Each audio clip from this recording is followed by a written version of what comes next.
अस्सलाम वालेकुम एवरीवन, कैसे हो आप सब। उम्मीद करती हूँ खैरियत से होंगे। अल्हम्दुलिल्लाह मैं भी बिल्कुल ठीक हूँ। एंड ये मेरी बेटी है और ये फ़िलहाल नहा नहा के आई है। नहा के भी ये 2-3 घंटे हो गया है। तो इसको अगले दिन सुबह सुबह कॉलेज जाना होता है। तो मैं पहले ही दिन इत्मीनान से आराम से इसका हेयर ऑयलिंग हेयर केयर जो है मैं करती हूँ। तो चलिए, आप भी चैनल को सब्सक्राइब कीजिएगा। आगे की वीडियो के लिए आपके फ्रेंड्स के साथ शेयर कीजिएगा एंड लाइक कीजिएगा। तो चलिए, मैं आपको क्या रेमेडी बनाया है आज मैंने, और उसके साथ साथ मैं हेयर ऑयल के साथ साथ कुछ टिप्स भी बताऊंगी आपको। तो आप वो फॉलो ज़रूर करिएगा। कुछ चीज़ें हम खुद करेंगे तो ही हमारे हेयर्स ग्रोथ होंगे ना। एंड जहाँ तक मुझे पता है वो टिप्स मैं आपके साथ शेयर करूँगी। तो फ़िलहाल इसके बालों में तो जो है स्प्लिट एंड्स नहीं है। पहला ध्यान जो है इस पे रखना है हमें, स्प्लिट एंड्स ना हो, इतना ध्यान हमें रखना चाहिए। तो चलिए, मैं क्या क्या ध्यान करती हूँ, क्या क्या टिप्स करती हूँ, क्या क्या केयर करती हूँ आपके साथ शेयर करूँगी। तो आज मैं बना रही हूँ हेयर ऑयल। पहले ये मैंने ऐड किया है मस्टर्ड हेयर ऑयल। 1 कप जितना मस्टर्ड हेयर ऑयल लिया है मैंने। ये 1 कप लिया है मस्टर्ड हेयर ऑयल यानी कि सरसों का तेल। और ये सेकेंड जा रहा है एरंडी का तेल यानी कि कैस्टर ऑयल, वो भी 1/2 कप। और ये जो है ये कोकोनट हेयर ऑयल यानी कि पैराशूट कोकोनट हेयर ऑयल, जो भी आपके पास होता है वो ऐड कर लेना है। वो 1.5 कप ऐड कर लेना है। तो इसमें मैंने ऐड किया है 1 टेबल स्पून मेथी और 1/2 table spoon kalonji. 1 table spoon methi, 1/2 table spoon kalonji. And next add किया है मैंने इसमें 1 टेबल स्पून अलसी। तो 3 चीज़ें यहाँ पे मैंने ऐड किया है। तो इसको थोड़ा सा हम चटकने देंगे, यानी कि इस पर थोड़ा झाग भी बन जाएगा। और इसके बाद हम इसमें ऐड करेंगे 3 लौंग। ये लौंग मैं इसीलिए ऐड कर रही हूँ कि उसके स्कैल्प में जो है इचिंग है, तो इसीलिए मम्मा इचिंग है ये बोल रही है। तो इसीलिए मैंने थोड़ा सा लौंग डाल दिया है। लौंग जो है हमारे स्कैल्प की इचिंग जो है ना वो ख़त्म करती है। तो बिल्कुल ये सिम में रखकर बना लीजिएगा। तो झाग आना शुरू होता है तो आप ध्यान रखिएगा कि ये उबल ना जाए।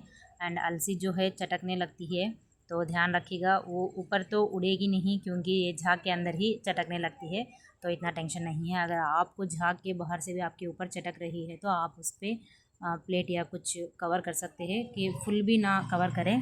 थोड़ा सा जालरी टाइप कुछ होता है ना, वैसा वाला प्लेट आप ढककर अपने ऊपर ना पड़े, इतना ध्यान रखिएगा। हेयर ऑयल बनाते समय बहुत ध्यान से रहना चाहिए। तो इसको, इस तेल बनने में 3 से 5 मिनट लग जाएंगे, ज़्यादा टाइम नहीं लगेगा।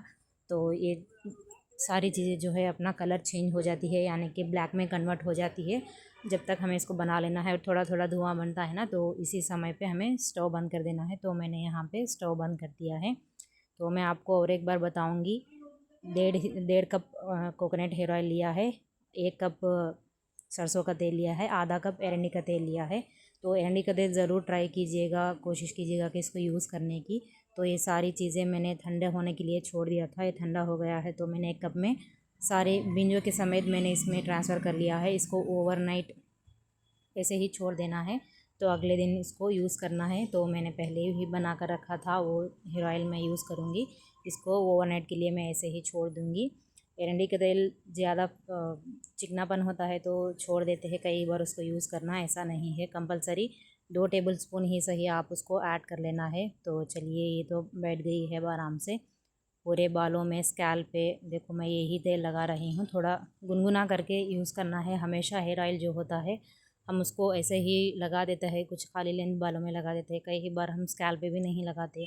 कई बार हम नहाने के पहले, समझो आज नहाए, 2 दिन के बाद फिर नहाने की बारी आती है तब हम हेयर ऑयल करते हैं, ऐसा नहीं है।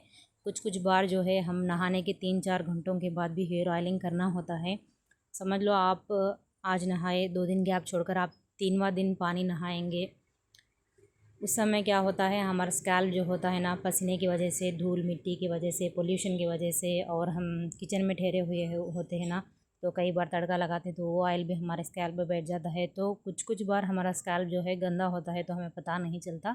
उसी पे हम हेयर ऑयल लगाकर ऐसे ही अपने उंगलियों से मसाज करके, वो सारी गंदगी भी होती है ना वो हम अपने, और हेयर ऑयल के साथ साथ जो है उसको भी, उस गंदगी को भी हम क्या करते हैं अपने स्कैल्प में हम मसाज करके उसको भी, अपने फॉलिकल्स जो होते हैं ना उसमें बैठ जाता है वो। तो कई बार हेयर फॉल होने की वो भी एक वजह होती है। तो मैं तो हमेशा वीकली 2 या 3 बार क्या करती हूँ, नहाने के तुरंत बाद, जब हमें बाहर फंक्शंस में बाहर जाना नहीं होता है ना, तो तब हम 2-3 घंटों के बाद भी हेयर ऑयलिंग करना बेहतर होता है, क्योंकि जब हमारा स्कैल्प नीट एंड क्लीन होता है तो कुछ हम हेयर ऑयलिंग करेंगे तो हमारे रूट्स जो है स्ट्रेंथ बन जाएंगे, हमारी स्कैल्प भी क्लीन हो जाएगी। कई बार हमारे स्कैल्प को भी ताकत मिल जाती है। तो ये वाला टिप जो है ज़रूर यूज़ कीजिएगा, ज़रूर ट्राई कीजिएगा।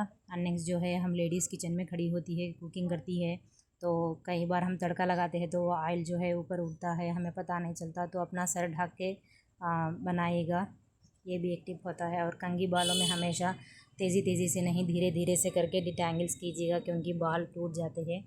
तो ये हेयर ऑयल जो है हमारे हेयर्स को अच्छे से ताकत देती है। मेथी, अलसी और कलौंजी जो है हमारे हेयर्स फॉल कंट्रोल करती है, हमारा न्यू हेयर ग्रोथ प्रमोट करता है। तो अक्सर हम इस हेयर ऑयल को, कुछ हेयर ऑयल्स हम इजी ही सही ऐसे ही 5 मिनट में बना सकते हैं। तो ऐसा हेयर ऑयल हमें छोड़ना नहीं है, बना लेना है। तो कई बार हम सिर्फ अलसी से बना सकते हैं, सिर्फ मेथी से बना सकते हैं। तो ट्राई करना चाहिए हमें अलग अलग बार, अलग अलग हेयर ऑयल के साथ हमें। और कुछ हेयर ऑयल जो होती है, समझ लो एरंडी का तेल हो गया, हमारे स्कैल्प को, सर को ठंडक देती है, तो उसको यूज़ करना है। कोकोनट हेयर ऑयल भी बेहतर है, क्योंकि इसमें भी विटामिन ई होता है। और सरसों का तेल भी बहुत अच्छा होता है, हमारे हेयर फॉल कंट्रोल करता है, हेयर ग्रोथ प्रमोट करता है। तो अक्सर हम तेल भी बदल बदल कर यूज़ करेंगे तो बेहतर है, वरना आप सारे तेल इकट्ठा करके भी यूज़ कर सकते हैं। ऑलिव ऑयल यूज़ करेंगे तो भी बेहतर है। और एरंडी का तेल जो है हमारे बालों में इलास्टिसिटी जो होती है ना, वो बना कर रखती है। और बालों में इलास्टिसिटी होने की वजह से बाल टूटते नहीं है, ज़्यादातर बाल टूटे हुए होते हैं ना। तो इसीलिए हम जब जब एरंडी का तेल यूज़ करेंगे तो बाल हमारे टूटने के चांसेस भी कम हो जाते हैं। और डिटैंगल करते समय भी हमें इसका बहुत ध्यान रखना पड़ता है कि बाल टूटे नहीं। तो कभी कभी हम हेयर ऑयलिंग करते रहेंगे तो बाल टूटते नहीं हैं। ज़रूरी होता है ना, बालों के लिए हेयर ऑयल भी ज़रूरी होता है, क्योंकि झाड़ को पानी कितना ज़रूरी होता है, हमारे बालों के लिए तेल भी उतना ही ज़रूरी होता है। तो टाइम निकाल कर अपने बालों की केयर कीजिएगा।